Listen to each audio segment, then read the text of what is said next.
Hi folks, my name's Tom. You're watching High Rant District. There's been a lot of belly aching lately about quality issues with the newly released Beatles and Mono box set that I think it's a 14 record box set. It goes for about $39 a record, and people are having all kinds of quality control issues with it. So I wanted to talk briefly about a box set that I just got over the weekend that is actually pretty good. I'm generally not a reissues person, and I'm also generally not a box set person. This box set that I bought will bring my total number of vinyl box sets in my collection up to one. So what I picked up was the Sundazed reissue of the 5 LP Verve MGM albums by the Velvet Underground. So in this box, you've got, I'll show the list of the records. So the first four there, you got the Velvet Underground and Nico, their debut. Then the same year, later that year, came out Nico's Chelsea Girl album, which has folks from the Velvet Underground doing some of the backing stuff.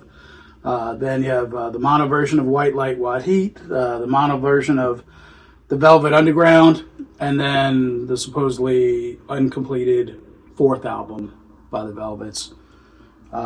This one is in stereo, so these first four albums are mono, the fifth one's in stereo. The box, I dig the box. You know, there's nothing fancy about it.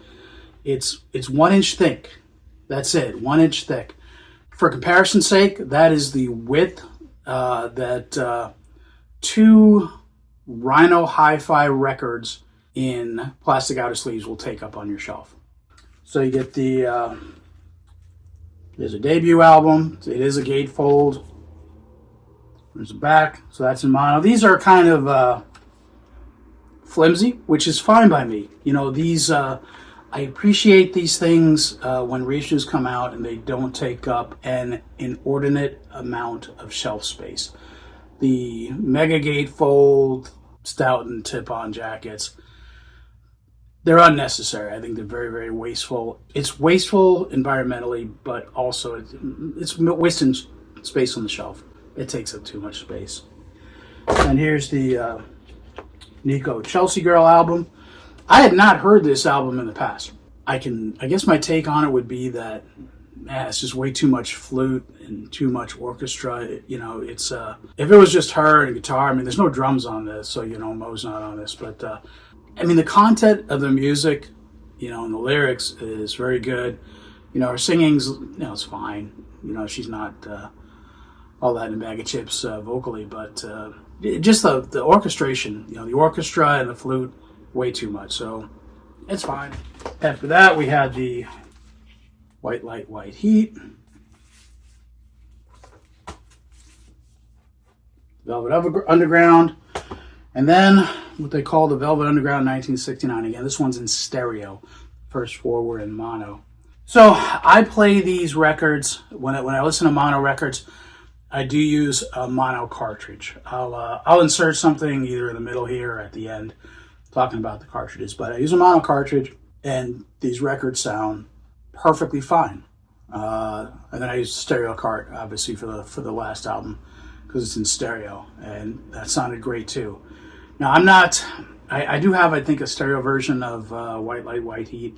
I'm not a comparison person. I don't, you know, go back and forth between records and compare them. You know, if I get a reissue of something, it's just an issue of, is there something that I hear that sounds wrong to me?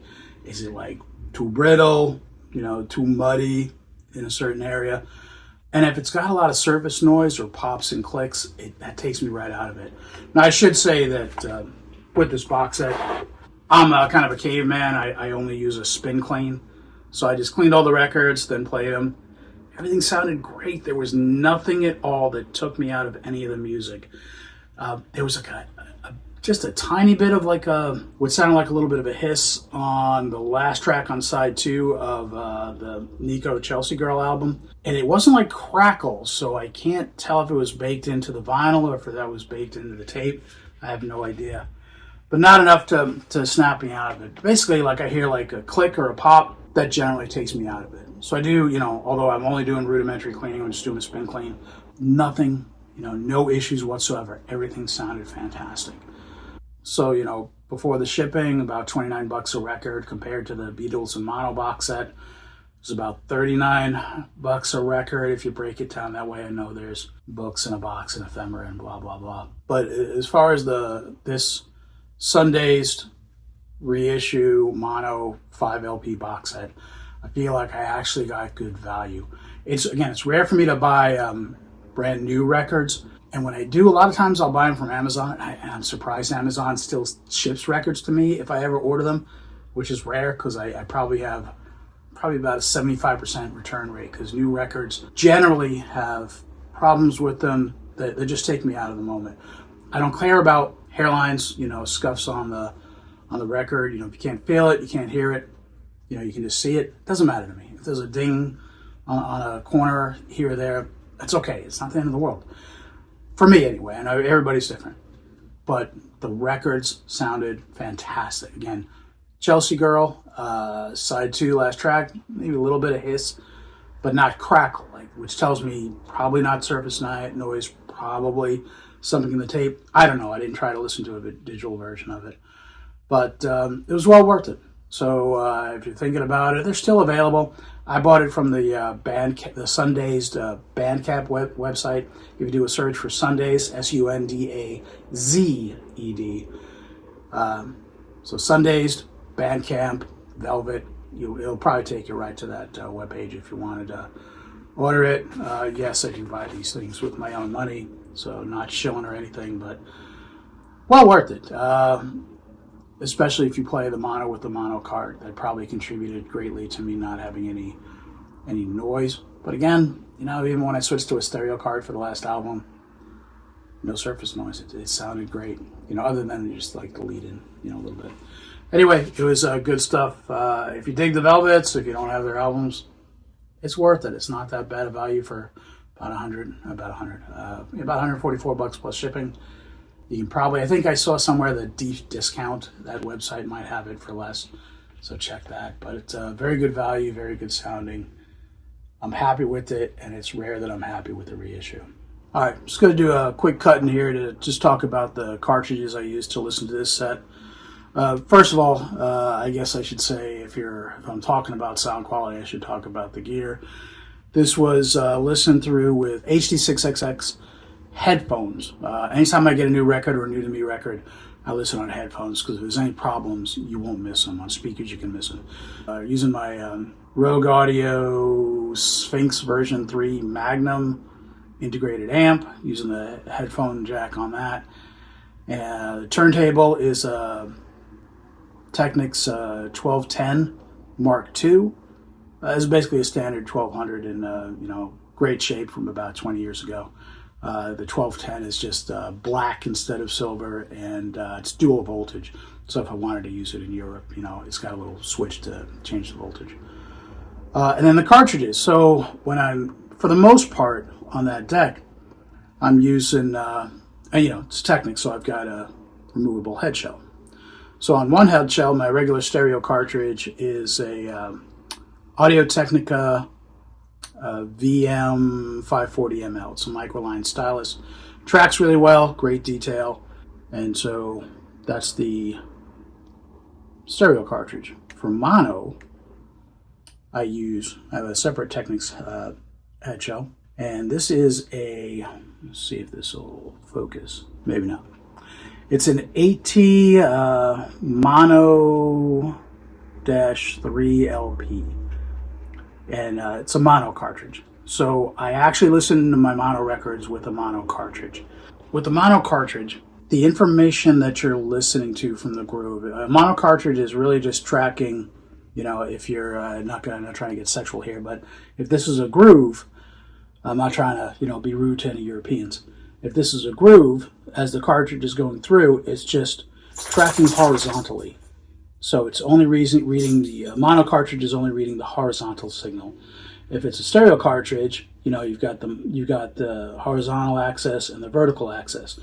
So really, a mono cart doesn't really need to. There's a mono cart. It doesn't need to bop up and down in a cart in a groove. It just is fairly still because it's only reading the horizontal, whereas a stereo cartridge is reading the horizontal and the vertical because that's where the two opposite left and right signals are.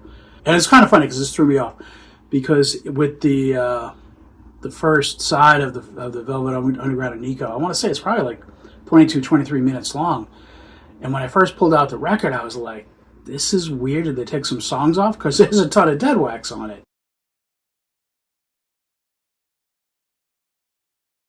But then I was like, oh yeah, mono. So with mono, the grooves can be tighter because they only have to have the one access full of, with data, not the horizontal as well. So the grooves can be tighter. So you get more information on a mono record, cut in mono, without having distortion or issues with dB levels. So mono cart, and I don't have a whole lot of older mono records, but the nice thing about having an actual mono cart is because it's only reading the grooves, the one axis, not the two.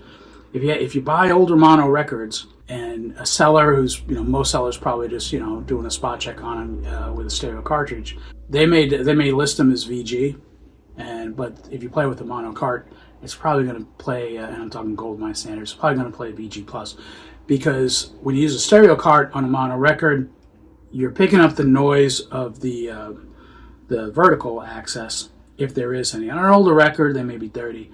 You probably got some noise there. So something that will crackle with a stereo cart that's an old mono record is probably not going to crackle at all, or it's going to be a lot less crackle with a mono cart. So it's worth it if you have a rig with a removable head shell to get a mono cart.